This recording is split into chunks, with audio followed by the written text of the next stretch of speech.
O senhor assume a Secretaria-Geral da Sociedade Brasileira de Glaucoma. Quais são os maiores desafios hoje para que a sociedade ela tenha, hoje, o doutor Ari está sempre conosco aqui, eu nunca falo que é entrevista, eu falo que é uma aula. O senhor está aqui conosco, Marcelo Heleno também, a gente sempre tem uma aula, né? O senhor assume com quais são os desafios hoje? Superar o quê? O sistema público de saúde, as pessoas se atentarem para o mal que a doença pode ter, divulgar essa doença que poucas pessoas conhecem, e qual que é o principal, ou quais são os principais desafios que o senhor passa a ter a partir de quarta-feira, quando assume a Secretaria-Geral da Sociedade Brasileira de Glaucoma? Eu acho que o desafio número 1 é conscientizar a população sobre a doença, que é o que é a doença, como prevenir, como buscar tratamento. Não só no sistema público, como no sistema privado também carece de informação sobre a doença. Então, hoje já é instituído o Dia Mundial de Combate ao Glaucoma, que é 26 de maio. Então, já existem campanhas, o estado de Goiás, ele tem, já foi campanhas, mas nós precisamos aumentar esse número de campanhas. A Sociedade Brasileira de Glaucoma, ela tem representantes no Brasil, então a diretoria atual, ela busca aproximar dos representantes dos diversos pontos do país para poder aumentar a exposição do que é a doença, o que ela é, o que ela causa e explicar à população que é uma doença que é passível de tratamento, ou seja, uma doença que ela é crônica, que deixa cego, mas que pode tratar. Eu costumo dizer uma coisa, desculpa, que a gente não tem como prevenir o fato de você ter glaucoma, mas você consegue evitar de perder a visão pelo glaucoma, que isso é o principal. Doutor, inevitavelmente eu tenho que olhar um pouco sobre a ótica jurídica, não tem jeito de deixar de fazer uma certa abordagem. Então fala-se aqui na Sociedade Brasileira de Glaucoma, e tem a Associação Brasileira dos Médicos, tem o Conselho Federal de Medicina, tem o Sindicato dos Médicos. Quais são as relações que existem entre essas instituições? Qual é o papel específico de uma sociedade? O que a diferencia, por exemplo, de uma associação brasileira, ou associação regional de algum setor, algum segmento da medicina? O que acontece? A oftalmologia, o Conselho Brasileiro de Oftalmologia, ele é ligado às instituições como a Associação, Conselho Federal de Medicina, o CRM, os sindicatos, eles são ligados. Dentro da oftalmologia existe a sociedade de subespecialidades. Então existe a sociedade de glaucoma, existe a sociedade de catarata e cirurgia refrativa. Mas a minha pergunta é o seguinte, a sociedade é uma instituição em caráter oficial, porque os conselhos são autarquias federais, né? O conselho tem uma responsabilidade tanto perante a classe médica, mas também perante a população em geral. Ele não é apenas um sindicato de médicos, não é apenas uma associação de médicos. E a sociedade de médicos, a sociedade de glaucoma, ela reúne médicos voluntários, os médicos são compulsoriamente inscritos ou partícipes dessa entidade? Como é que funciona isso? Não, a Sociedade Brasileira de Glaucoma ela é livre para o oftalmologista se filiar. Então, as pessoas que fazem parte da diretoria, elas fazem isso de livre e espontânea vontade, elas têm o cargo jurídico, ele é registrado, a gente responde ao Conselho Brasileiro de Oftalmologia, nós temos ligações diretas com a chamada ABRAG, que é a Associação dos Portadores de Glaucoma, e o oftalmologista que desejar fazer parte da sociedade, ele pode se inscrever de maneira natural, inclusive então, nós queremos isso. É uma instituição privada, diferente dos conselhos que são instituições públicas. Exatamente. Diria que sim, ela é ligada diria que sim. Doutor, agora o interessante é que esse é o tipo de entidade que vai cuidar de servir de referência até para a população. Exatamente. A Sociedade Brasileira de Glaucoma, inclusive para os oftalmologistas, a gente reúne de caráter, dependendo, duas vezes ao ano, uma vez a cada 2 anos, a cada 3 anos, a gente emite consensos para os oftalmologistas de como tratar o glaucoma, como tratar algumas formas de glaucoma. Então já existe o consenso do glaucoma primário de ângulo aberto, que é o mais comum. Já existe o consenso do glaucoma primário de ângulo estreito, que é a segunda forma. E agora a diretoria atual, juntamente com ex-presidentes e pessoas renomadas da situação, nós vamos fazer também o primeiro consenso dos glaucomas secundários. Então a gente emite também normas, guias para a pessoa tratar, para o oftalmologista tratar a doença, como conduzir a doença. Então, até pode ter um respaldo legal da maneira de fazer isso. O senhor tocou num assunto aqui que é importante. Logo no começo do programa, o senhor falou que aqui eu tenho professor de Direito, né, doutor Ari, professor de Direito da ESUP, Marcelo Heleno, que foi professor de jornalismo. Aí o senhor fala que muitas crianças, elas têm dificuldades de aprender devido à doença. Como é que isso se dá? Porque como é que o professor, porque nós temos agora pessoas nos acompanhando, professores, pais, alunos, ele interfere de que forma no aprendizado da criança ou ele atrapalha? Não, a pessoa simplesmente não enxerga. É muito comum, o Conselho Brasileiro de Oftalmologia já fez inúmeras campanhas para você habituar, você treinar os professores da rede básica de ensino a fazer testes simples, que são testes de visão, testes de acuidade visual. Então, é muito comum chegar para a gente, não, meu filho teve déficit de transtorno de atenção, ou teve algum déficit, ele tem dificuldade de aprendizado. Ele simplesmente não enxerga o quadro. Ele tem miopia, que é um tipo de grau, por exemplo, que com graus baixos você atrasa bastante a evolução. Então ele senta na carteira dele e não consegue ver os ensinamentos que os professores passam. E isso era muito simples de resolver, é simplesmente uma correção óptica. Então, para o senhor ter uma ideia, o que é oftalmologia, a principal causa de cegueira no mundo é uma causa reversível, que é a catarata. Catarata, que é uma cirurgia muito bem executada, é fantástica, é extremamente seguro, de resultados rápidos, e a maior causa de cegueira no mundo até hoje. Uma pergunta, a utilização de lente de contato, ela pode interferir no glaucoma, sim ou não? Não pode interferir, não tem problema.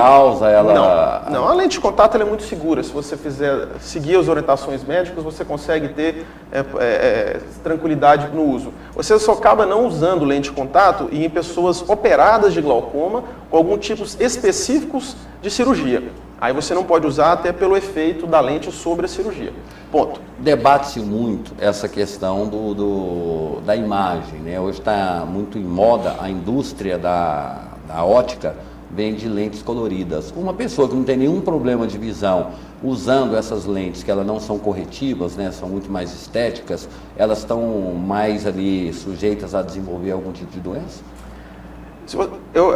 A lente de contato é algo que a gente costuma dizer o seguinte: bem feita, bem usada, ela vai te dar o que seja de fins estéticos ou que seja de fins de reprodução de visão, não tem problema. Agora, a lente de contato mal utilizada, aí você pode ter uma série de problemas, e são problemas que são muito mais graves nesses usuários.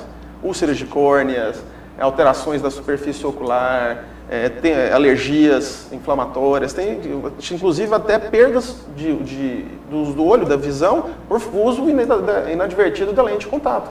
Eu queria que o senhor fizesse um alerta, porque está sendo comum no Brasil aquelas pessoas que colocam na rua uma banquinha com um monte de óculos, aí põe lá um caderninho, aí a pessoa vai experimentando óculos, agora estou dando conta de ler. Qual que é o risco que isso pode trazer para a visão da pessoa comprar em camelô sem passar por um especialista? Esse é um assunto fantástico, foi muito bem tocado. Existe hoje no Brasil, a comunidade oftalmológica ela briga muito para barrar o que é chamado de optometria. São profissões que faria simplesmente prescrever óculos. Óculos é simplesmente uma pequena parte da consulta oftalmológica. A maior parte das pessoas vão ao oftalmologista para trocar de óculos, porque não está enxergando. Mas aquilo é só a porta de entrada para você descobrir a maior parte das doenças que levam à cegueira. Então, se você faz isso, você compra o óculos sem auxílio médico, a pior coisa que pode estar fazendo é você deixar de ser diagnosticado de uma doença tratável. Então, não façam isso. Não tem nenhum outro profissional habilitado a fazer o controle e avaliação da sua saúde ocular, exceto o oftalmologista. Doutor, fazendo aqui o papel um pouco de advogado do diabo, né, nessa questão, se pergunta do André. Juiz. Ou juiz do diabo. Juiz. Essa é a primeira vez que eu ouço. Nós não podemos vencer a patente do senhor. Brincadeiras à parte, não pode ser a patente. É a primeira vez que eu ouço, mas vamos lá. Vamos tentar encaixar aqui. É o ex-advogado que virou juiz. Né? Essa visão, digamos, esse ponto de vista, senhor, de que comprar o óculos ali no camelô, sem passar pelo oftalmologista, problema, pode trazer grandes problemas para as pessoas. Não seria uma visão corporativista dos médicos? Porque em países mais avançados, vamos citar aqui, por exemplo, os Estados Unidos, eu nem vou me referir a camelôs, o equivalente lá, mas em lojas de grife, lojas avançadas, lojas, digamos, eu imagino que sujeita a todos os tipos de controles da fiscalização norte-americana, vendem óculos como vende produtos em geral nas prateleiras das farmácias, das grandes redes de farmácia. As pessoas chegam lá e o óculos está marcado lá de 2 graus, 2,5 graus, 2,25, 3. Óculos para leitura que eles vendem. Exatamente. Né? Bom, aliás, eu respondi aqui, exatamente eu não sei. Eu sei que o óculos está na prateleira, com o grau que a pessoa utiliza, e a pessoa compra. Eu mesmo já comprei, e já vi amigo que já comprou também, você está feliz da vida, até que tinha uma luzinha que acendia, assim, resolveu o problema dele. Enfim, se um país avançado como os Estados Unidos tem esse tipo de comportamento, quem é que está certo, quem é que está errado? Eu diria que um país avançado é uma maneira de pensar. Não seria um país extremamente capitalista, em que o comércio está acima de uma série de outras coisas? Eu acho que é isso que a gente tem que pensar. O fato de a gente comprar, de repente por praticidade, eu chegar lá na banca ou qualquer jornal, pegar, olha, não estou enxergando. Isso vai te dar uma falsa sensação que está tudo bem. De repente, nós estamos falando da doença, o glaucoma, que é uma doença gravíssima, que deixa cego, que se continuar comprando, por exemplo, o caso do senhor, por exemplo, eu não tenho nada para longe, eu preciso de um óculos para ler. Eu posso passar a vida inteira aumentando meus óculos, de acordo com o que está na minha banca. E, de repente, nunca teve um contato, uma consulta oftalmológica de qualidade. E pode ser uma pessoa, a gente espera, e não é o seu caso, que pode chegar, como eu recebo isso todos os dias no meu consultório, e a gente vê isso dentro da universidade também, pessoas que chegam em estágios finais da doença e não sabem que tem a doença. Mas, doutor, eu enxergo muito bem. Mas será que não foi porque fez isso? E uma outra pergunta. Alguns anos atrás, era muito comum qualquer pessoa que tem problema de saúde pensar em São Paulo. Até sem me referir aqui a certa companhia aérea, mas é o seguinte, quando a pessoa estava aqui no norte do país, no Piauí, no Tocantins, por exemplo, dizia que o melhor médico é a companhia de aviação X, pega uma passagem e vai para São Paulo. Em Brasília, né? Melhor hospital aeroporto. Falava bastante isso. Mas há uns 2 anos atrás, mais ou menos, um amigo, que há muitos anos eu não vi, me telefonou, eu sou de Londrina, me telefonou dizendo que precisava vir para Goiânia para fazer um tratamento oftalmológico aqui, que Goiânia é um centro de referência. Qual é a posição que o nosso estado hoje, a nossa capital ocupa hoje, no tocante à oftalmologia em relação a São Paulo, em relação ao Brasil como um todo? Eu posso afirmar categoricamente que não existe nada na oftalmologia que se faça, provavelmente no mundo, que Goiânia já não está fazendo.